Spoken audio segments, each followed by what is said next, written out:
today is the our celebration for Women's Month. So, unta kanisa auto kanisa first pa man nga training namo sa Pinay Technician. So, unta mapadayon pa ni madaghan pa nga mga kababaihan nga ato ma-empower. So, medyo daghan na gyud ang mga kuan nato sa mga babae karon na makikompete na din sila sa ato ang mga men.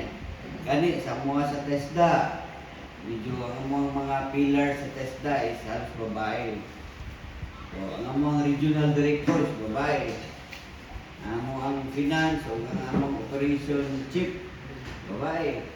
So, daghan mga provincial directors and administrators na mga babae po. So,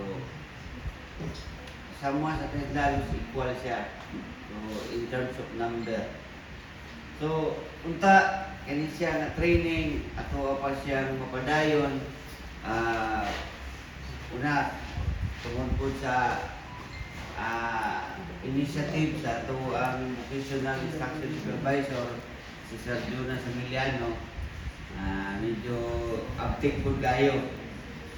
So, karon sa ato ang graduation ba ni siya o culmination. So, culmination sa ato ang training.